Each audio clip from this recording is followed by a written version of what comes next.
कहाँ चले देवर जी? अरे हमारा नेक तो देते जाइए। दिवाली ने अपने देवर सुबोध से कहा। भाभी, दोनों दीदियों ने तो लूट ही लिया है, लीजिए जो बचा खुचा है तो आप भी ले लीजिए। सुबोध बोला, अरे भाई, मैं तो मजाक कर रही थी।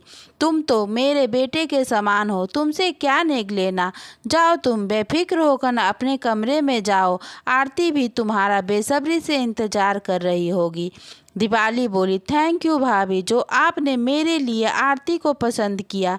थैंक यू किस बात का सुबोध, बड़ी बहू होने के नाते वह तो मेरा फर्ज था इस घर के लिए ऐसी लड़की लेकर आऊं जो बहुत सुंदर, सुशील और संस्कारी हो। और मुझे ये सब गुण अपनी ममेरी बहन आरती में दिखी और उसने भी तुम्हें पहली नज़र में पसंद कर लिया था। और फिर मम्मी पापा के अलावा और भी रिश्तेदारों को आरती बहुत पसंद आई, इसलिए इस रिश्ते में कोई अड़चन ही नहीं आई। फिर आरती है भी तो कितनी खूबसूरत, लेकिन फिर भी भाभी, आरती को ढूंढा तो आपने ही था, इसलिए इसका सारा श्रेय आपको ही जाता है। बस बस रहने दे, अब मेरे गुणगान करना बंद कर। ये बातें तो बाद में भी होती रहेगी। जा, अब पहले अपनी नई नवेली दुल्हन के पास जा, वो तेरा इंतजार कर रही होगी। दिवाली बोली, जी भाभी। और ऐसा कहकर सुबोध जाने लगा तो दिवाली ने पूछा, कोई गिफ्ट लिया है उसके लिए या नहीं? सोने की अंगूठी लाया हूँ। सुबोध बोला, ठीक है, जा और उसे ज़्यादा मत सताना। दिवाली मुस्कुराते हुए बोली और शर्माते हुए उसने कमरे की ओर चला गया। सुबोध के जाने के बाद दिवाली भी सोने के लिए वहीं हॉल में लगी अपने बिस्तर पर जा लेटी। अभी ज़्यादातर मेहमान घर पर ही थी, कुछ ही मेहमान गए थे, इसलिए दीपाली ने अपना कमरा शादी में आई लड़कियों को दे रखा था और खुद बुजुर्ग महिलाओं के साथ हॉल में बिस्तर लगाकर सो रही थी। पुरुषों का ठिकाना पड़ोस के घरों में हो गया था, इसलिए वे सभी वहीं आराम कर रहे थे। शादी की सारी जिम्मेदारी बड़ी होने के नाते दिवाली ने ही संभाली थी। वो इतने दिनों से काम करके थक के चूर हो चुकी थी, इसलिए बिस्तर पर लेटते ही फौरन उसकी आंख लग गई। अभी दिवाली को सोए हुए कुछ ही देर हुई थी कि जोर से चीख सुनाई दी। चीख इतनी तेज थी कि सभी अपने अपने बिस्तर पर हड़बड़ा कर बैठ गए। दिवाली भी नींद से जाग उठी और सबसे बोली, कौन चीखा? तभी बड़ी बुआ जी बोली, दिवाली, हम में से तो कोई नहीं चीखा। चीख तो शायद सुबोध के कमरे से आई है। सुबोध के कमरे से ये भला कैसे हो सकता है? दिवाली बोली, हाँ भाभी, सुबोध के कमरे से ही चीख आई है। दिवाली की बड़ी ननद सुरेखा बोली, सच में? दिवाली ने दोबारा पूछा, हाँ, वहीं से चीख आई है, सुरेखा ने दोबारा जवाब दिया। तब दिवाली की सास कुमुद बोली, दिवाली, जाकर देख तो कि क्या बात है। हम लोग जाएंगे तो अच्छा नहीं लगेगा, नई बहू से कुछ भी पूछेंगे ठीक नहीं लगेगा। तो मेरी बहन है तो तू उससे तुम आसानी से कुछ भी पूछ सकती है, क्योंकि चीखें तो आरती की ही थी, ये मैं यकीनन के साथ कह सकती हूँ। ठीक है, तो मैं अभी जाकर देखती हूँ कि क्या बात है, दिवाली बोली। और फिर दिवाली सुबोध के कमरे की ओर गई और दरवाजे पर धीरे से दस्तक देते हुए पूछा, आरती, सब ठीक है ना?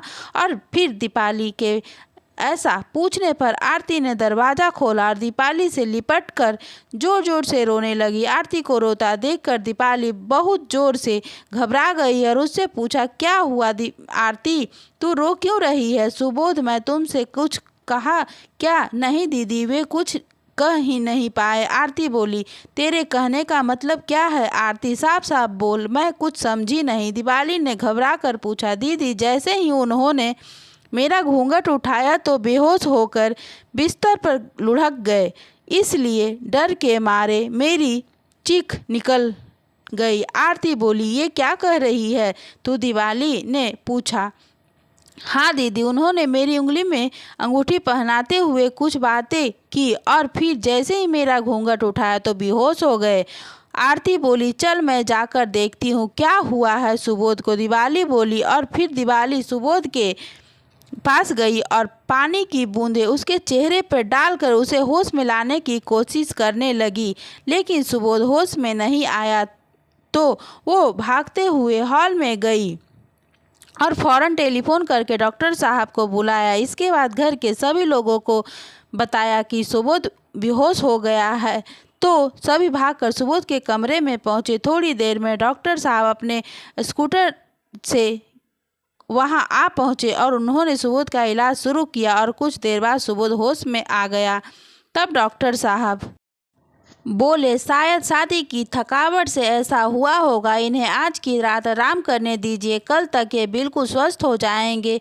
फिर डॉक्टर साहब चले गए। उनके कहने पर दिवाली ने आरती को अपने कमरे में सुला लिया और सुबोध को दूसरे मेहमानों के साथ जा लेटाया, क्योंकि सुबोध को अकेले उसे कमरे में लिटाना उचित नहीं था, क्योंकि उसकी तबीयत ठीक नहीं थी। और इसी तरह पूरी रात बीत गई और फिर से रात आ गई। आज रात फिर दिवाली आरती को दुल्हन बनाकर उसके कमरे में बैठाई और सुबोध के पास उसके कमरे में जाने को कहा।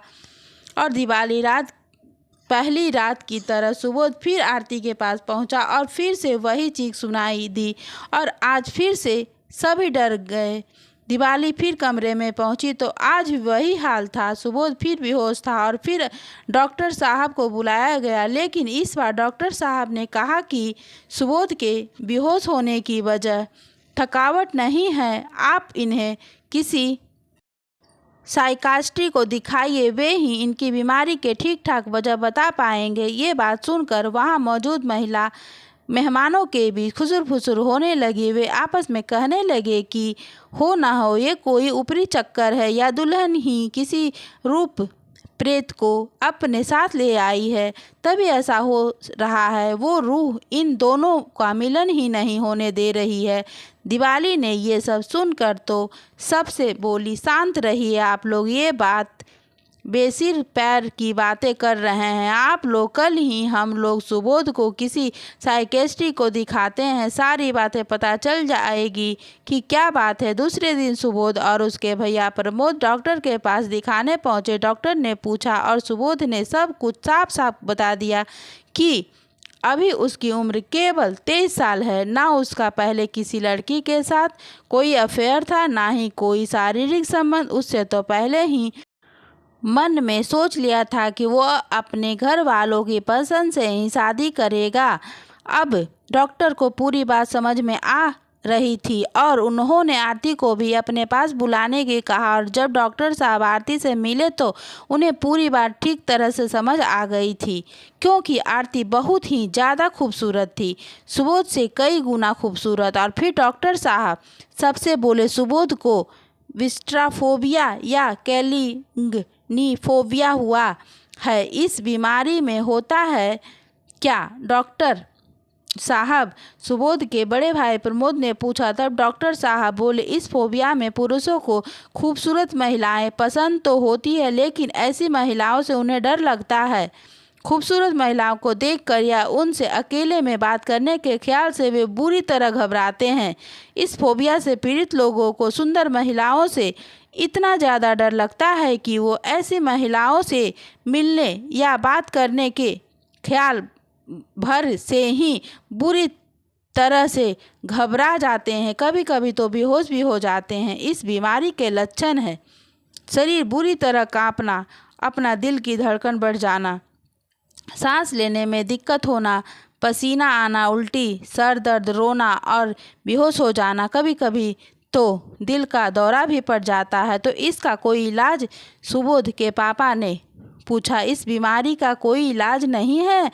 अगर मरीज के साथ ज़बरदस्ती की भी गई तो उन्हें हार्ट अटैक हो सकता है और मरीज की जान भी जा सकती है। ये एक मानसिक बीमारी है जो कभी भी दूर नहीं हो सकती। डॉक्टर साहब बोले, तो अब क्या करें हम सब उसकी? कभी अभी अभी शादी हुई है, सुबोध के बड़े भाई प्रमोद ने पूछा। ये तो अब आप सभी को तय करना पड़ेगा कि आगे क्या करना है, डॉक्टर साहब बोले।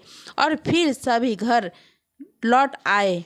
सभी चिंता में थे कि अब ऐसा क्या किया जाए जिससे सुबोध और आरती की खुशियां बरकरार रहे। इस बात को लेकर सभी चिंता में डूबे थे और सुबोध की माँ का तो रो रो कर बुरा हाल था। वो अपने बेटे को जीवित भी देखना चाहती थी और खुश भी।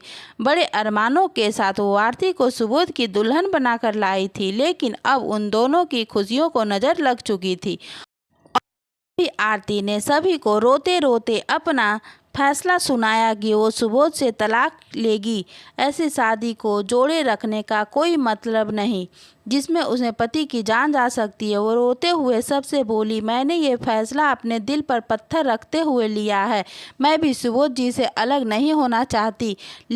मैंने उन्हें अपने दिल से देवता का स्थान दिया है, लेकिन मुझे क्या पता था कि मेरी ये खूबसूरती मेरे देवता की जान की दुश्मन बन जाएगी। मैं एक रात की दुल्हन बनकर जीवन भर रह लूँगी, लेकिन मैं उनकी जान की दुश्मन नहीं बन सकती। कृपया मुझे आप सभी माफ़ कर देना। आरती की इस बात पर सबका मन भर आया और सभी औरतों की आंखों में आंसू आ गए, लेकिन उसके सिवा और कोई चारा न था। आरती एक रात की दुल्हन ही सही, लेकिन उसका सुहाग जिंदा तो रहेगा। अगर आपको मेरी वीडियो पसंद आई हो तो वीडियो को लाइक करें, चैनल में नए हैं तो चैनल को सब्सक्राइब करें और कमेंट करके ज़रूर बताएं। धन्यवाद दोस्तों।